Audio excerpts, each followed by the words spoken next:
La nature et l'identité du syndicalisme français se forgent dans la douleur.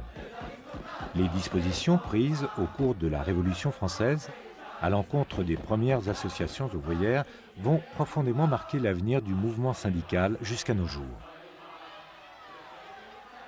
Au début du XIXe siècle, il n'existe aucune législation sociale et la majorité de la population française vit dans la misère. Pour se protéger et se défendre contre les aléas du monde du travail, différentes corporations mettent en place des sociétés de secours mutuels tolérées par l'État.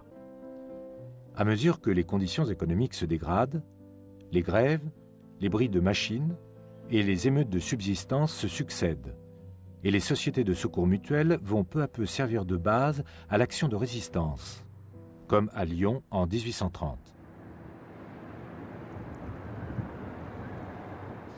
Déçus par l'instauration d'un cens et accablés par la baisse des tarifs, les ouvriers en soie, aussi appelés canuts, décident de réclamer une augmentation de salaire à leur maître.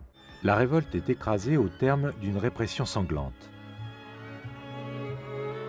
Malgré l'échec de ce mouvement, l'impact sur les mentalités de l'époque est énorme. Pour la première fois, un groupe d'ouvriers s'est massivement rebellé et de manière organisée contre l'ordre établi.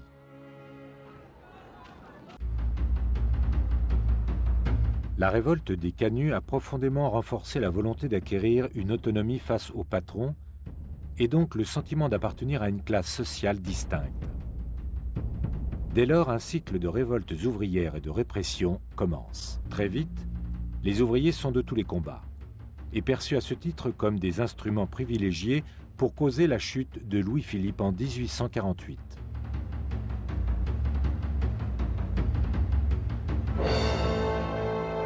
La participation des ouvriers à la Révolution de 1848 est décisive. En 3 journées, la monarchie est emportée. Désormais, la Nouvelle République proclame le droit d'association pour les ouvriers, le droit au travail, le suffrage universel pour les hommes et réduit la journée de travail. La répression de juin 1848 fait plus de 3000 morts et 15 000 personnes sont déportées sans jugement.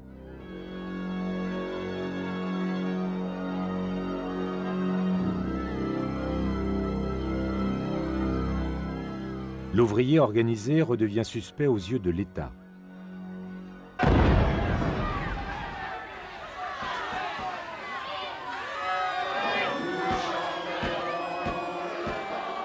Une fois de plus, la répression prend le pas sur toute autre forme de négociation. En quelques jours, près de 30 000 communards sont massacrés dans les rues de Paris. 20 000 sont emprisonnés ou déportés.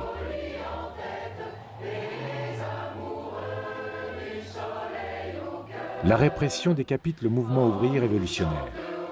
Il faudra attendre plus d'une décennie pour que les associations ouvrières reprennent leur essor. Mais face au développement massif et inéluctable de la classe ouvrière, l'État se décide enfin à légiférer en faveur du monde du travail. L'identité de la Confédération générale du travail, majoritairement anarchiste et révolutionnaire, est le fruit d'un siècle de répression et de clandestinité. Pour la CGT, comme pour l'ensemble du monde ouvrier français, les luttes syndicales ne font que commencer. Les anarcho-syndicalistes s'affirment au détriment des réformistes, renforçant ainsi la méfiance de la CGT à l'égard de l'État et la nécessité d'imposer le principe de la grève générale. En 1891, à Fourmies, une charge policière se solde par 9 morts. Au début du XXe siècle, de nombreux dirigeants syndicalistes sont emprisonnés. Des militants sont révoqués, d'autres sont tués comme à Draveil en 1908. La charte d'Amiens en 1906 confirme la voie choisie par la CGT, celle d'un syndicalisme révolutionnaire marqué par la lutte des classes, l'indépendance politique, l'expropriation des capitalistes et la grève générale.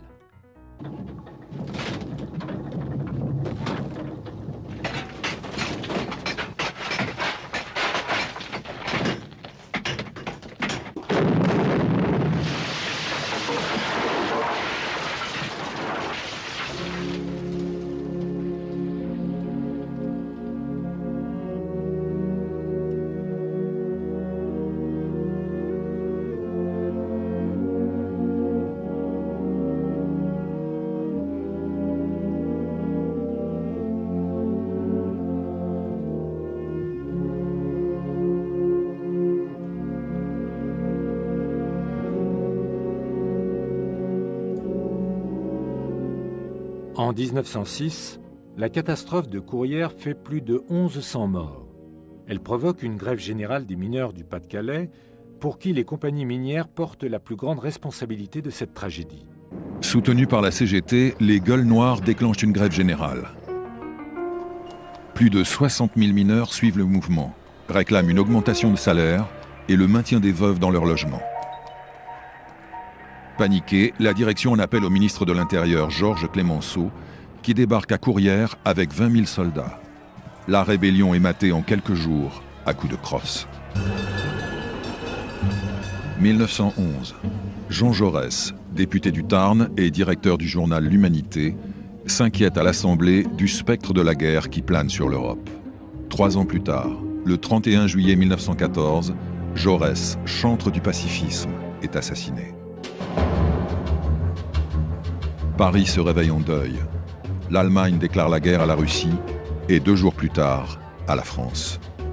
Le 4 août, 3 jours après la mobilisation générale, plus d'1 million de personnes assistent à l'enterrement de Jean Jaurès.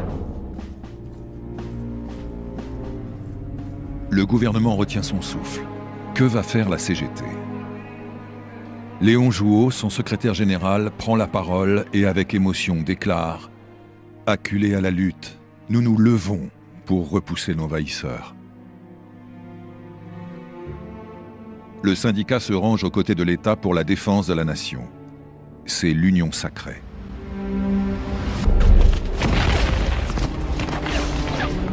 La guerre durera 4 ans. Près d'1 400 000 soldats français y laisseront la vie.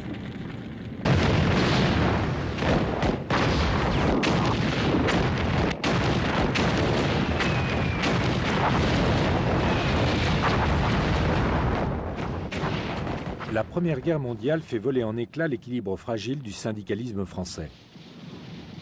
Mais si l'ampleur des mobilisations a vidé les syndicats de leurs forces vives, la vie à l'arrière est de plus en plus difficile et les grèves réapparaissent dès 1916.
L'hécatombe de la guerre, les mutineries dans l'armée et surtout la révolution russe de 1917 incitent la classe ouvrière à une protestation de plus en plus vigoureuse.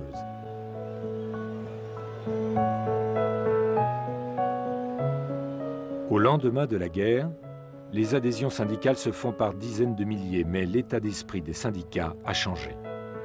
En 1919, la CGT reprend la lutte et brandit une vieille revendication. Les salariés, qui travaillent plus de 10 heures par jour, exigent la journée de 8 heures. Clemenceau craint un soulèvement révolutionnaire et cède aux grévistes. La loi instituant la journée de 8 heures est votée le 23 avril.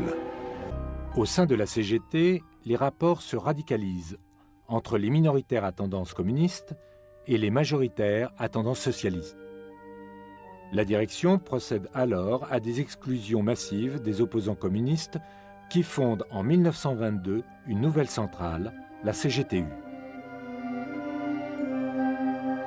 L'affrontement idéologique qui les oppose va contribuer à diviser le monde syndical pendant plus de 50 ans, entre ceux qui acceptent l'influence du Parti communiste et ceux qui luttent pour l'indépendance absolue des syndicats à l'égard des partis.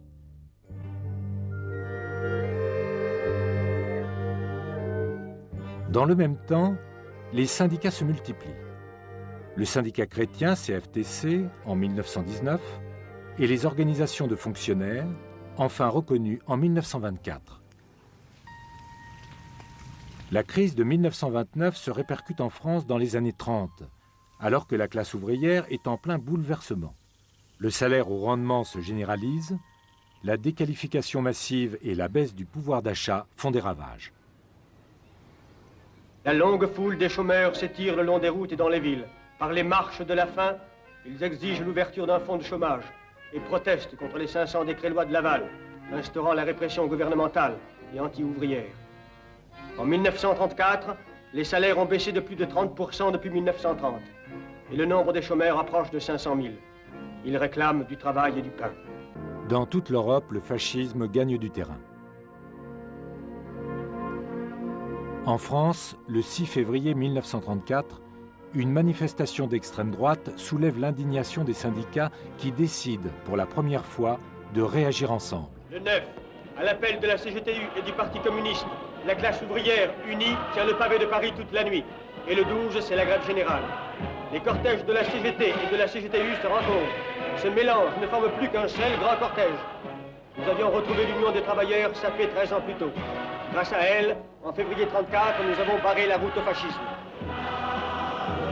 Cela, le genre humain, c'est la lutte finale. Le succès de cette manifestation contribuera à faire de la place de la Nation un haut lieu de rassemblement des forces de la gauche jusqu'à nos jours. Les retrouvailles de la CGTU et de la CGT, en ce 12 février 1934, vont fortement marquer l'imaginaire collectif du mouvement ouvrier.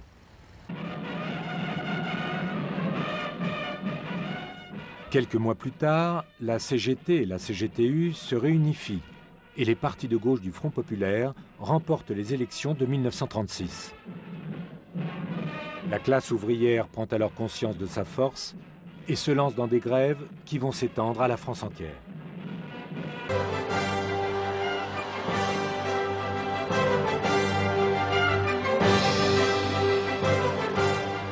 Le patronat est terrorisé.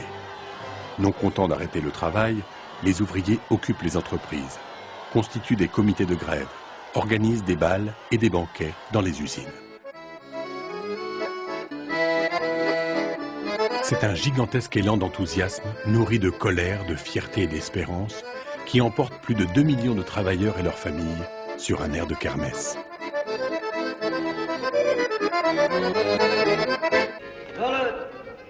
Rebelote et 10 donnés. Une usine occupée, c'est souvent la bagarre. Mais l'usine occupée, c'est toujours la victoire. T'as raison, le printemps. Alors voilà, je me suis dit, dans le fond, vaut mieux faire comme tout le monde et me syndiquer. Je vous félicite, monsieur Sébastien. Maintenant, l'usine est syndiquée à 100%. L'ampleur sans précédent des grèves et des occupations d'usines aboutit le 8 juin 1936 aux accords de Matignon entre la CGT, le patronat et l'État. Vous donnerez une augmentation de salaire supérieure à celle que vous nous avez proposée. Vous admettrez que les salaires de 80 centimes et d'1 franc de l'heure dont je vous ai parlé soient doublés, triplés et même quadruplés. Mieux, vous prendrez l'engagement d'appliquer scrupuleusement la semaine de 40 heures, avec le même salaire que pour 48 heures. Les congés payés, l'institution des délégués du personnel, les conventions collectives, toutes choses que nous demandons au président du Conseil de faire sanctionner par des lois. Non dans des mois, mais dans les semaines qui viennent. Aucune sanction ne sera prise et par conséquent, les journées de grève seront payées intégralement. Le succès des grèves de 1936 entraîne une croissance exceptionnelle des effectifs syndicaux et des revenus de la CGT. Pour la première fois, le syndicat peut offrir à ses adhérents toute une série de services sociaux. Pourtant, très vite, le gouvernement de Léon Blum chute et en 1938, les décrets-lois Daladier remettent en cause les 40 heures. En riposte, la CGT lance une grève générale le 30 novembre 1938 qui débouche sur un échec retentissant. La répression est immédiate. Des dizaines de milliers de grévistes sont licenciés, poursuivis ou sanctionnés. Le mouvement syndical se lézarde et les tensions internationales confirment la crise. Après la signature du pacte germano-soviétique qu'ils approuvent, les communistes sont exclus de la CGT. Peu de temps après, la guerre éclate. Le 16 août 1940, les confédérations sont dissoutes par un décret vichysois et de nouveau, les syndicats entrent en clandestinité, mais aussi dans la résistance.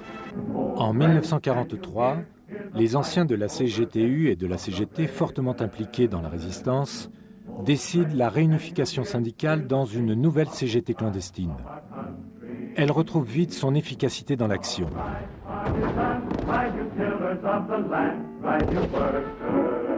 De nombreuses grèves sont organisées et au lendemain du débarquement allié, la CGT et la CFTC clandestine donnent en commun le 18 août 1944 l'ordre de grève pour la libération de Paris.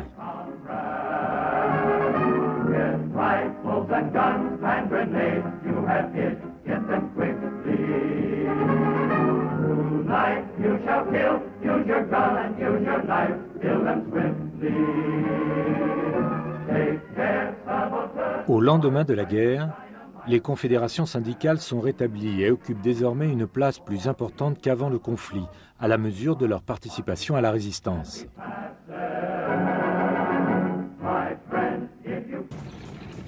En pleine période de reconstruction du pays, auquel le mouvement syndical participe pleinement, les revendications se concentrent sur la lutte pour l'amélioration du pouvoir d'achat et l'établissement de nouveaux cadres économiques. La pression des syndicalistes permet ainsi de rétablir ou d'obtenir des transformations fondamentales.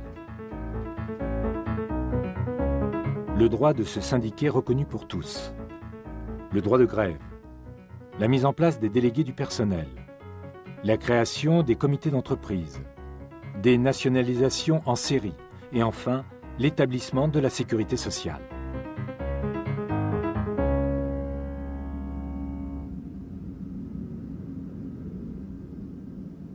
Malgré ces avancées décisives, les conditions de vie de la population française restent toujours difficiles. La pénurie et la hausse des prix avivent le mécontentement ouvrier. Dès 1947, les grèves sont incessantes et prennent une ampleur insurrectionnelle. Toutes les armes entrent en action. Les mitrailleuses crachent. 2 hommes meurent sous les balles.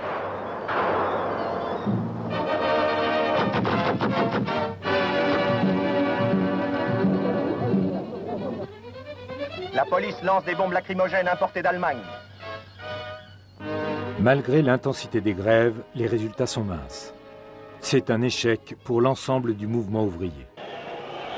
Le plan Marshall servira de prétexte pour réveiller les clivages d'avant-guerre au sein de la CGT. La majorité, sous influence directe du Parti communiste, rejette le plan Marshall et se heurte à l'opposition des minoritaires, qui défendent l'indépendance du syndicat à l'égard des partis. En 1948, les minoritaires quittent la CGT et fondent la CGT Force ouvrière. En pleine période de guerre froide, les débats sur les guerres coloniales vont fortement mobiliser les forces syndicales et entretenir les divisions. L'Indochine, puis la guerre d'Algérie, monopolisent leur attention pendant toutes les années 50. La CGT milite pour l'indépendance de l'Algérie et organise de grandes manifestations pour la paix. L'une d'elles, le 8 février 1962, se soldera par 8 morts suite à une charge policière.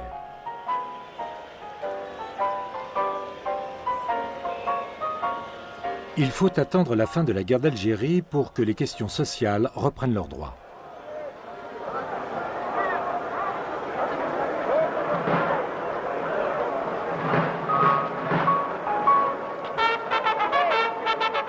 Malgré des avancées décisives, comme la création des ACDIC et de l'UNEDIC, de nombreuses corporations luttent pour l'amélioration de leurs conditions de vie, en particulier celles des mineurs, en 1963.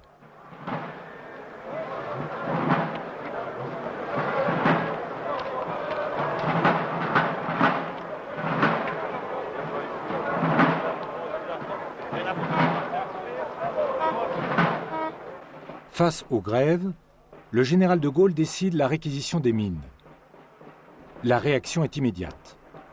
Les syndicats et les mineurs de tous les bassins de France se mobilisent en masse, soutenus par l'opinion publique. Le chantage de la faim.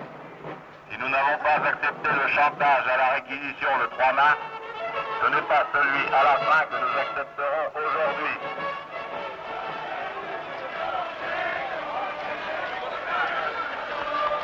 Cette manifestation d'une extraordinaire puissance va obliger le gouvernement à reprendre les pourparlers. Ils aboutiront le 3 avril, après 48 heures de discussion entre représentants syndicaux et direction des charbonnages. Peu après le succès de la grève générale, la CFTC, qui a pris une part importante dans le mouvement des mineurs, s'engage dans une transformation historique. Une large partie de ses adhérents ne souhaite plus faire référence à la doctrine chrétienne. En 1964, un nouveau syndicat voit ainsi le jour, la CFDT, dont l'objectif est de devenir plus autonome, plus moderne et plus puissant. En mai 1968, les étudiants se révoltent.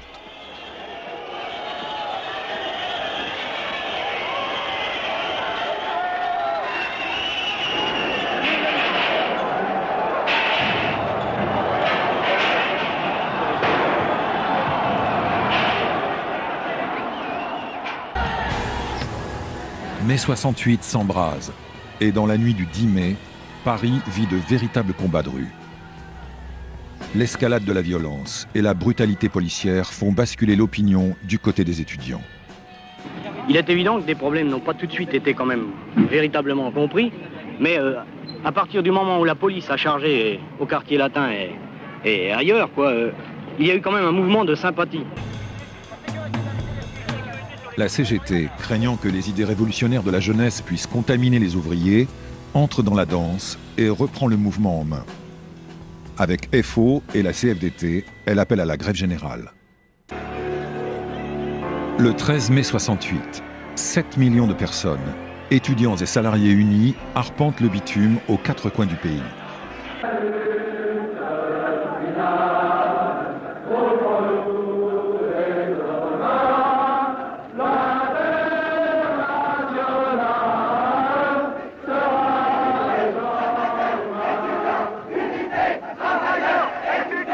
La manifestation du 13 mai marque le point de départ d'un mouvement de grève illimité et inattendu.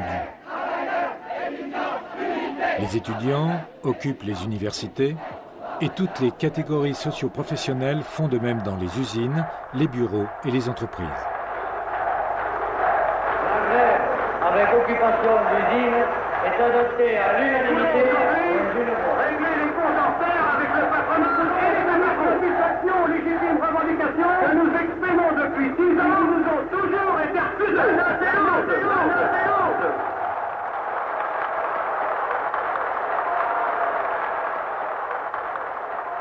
Étudiants, unité, ouvriers, étudiants, unité, ouvriers, étudiants. L'envergure exceptionnelle des grèves permet de renouer les liens avec une mémoire collective révolutionnaire qui s'était affaiblie depuis la Deuxième Guerre mondiale.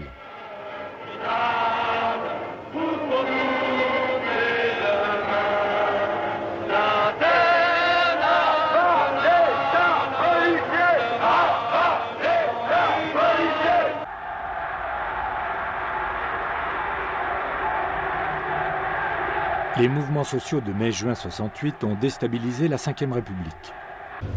Malgré quelques avancées sociales, le chômage augmente et la solidité de la croissance économique commence à être remise en cause.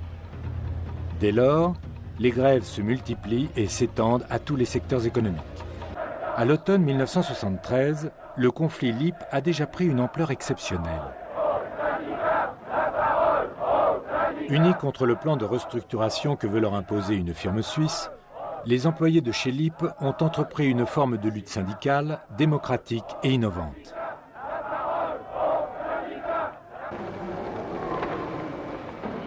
L'expérience autogestionnaire démontre son efficacité, mais dans le même temps, la crise pétrolière confirme la fin du développement économique ininterrompu des 30 Glorieuses.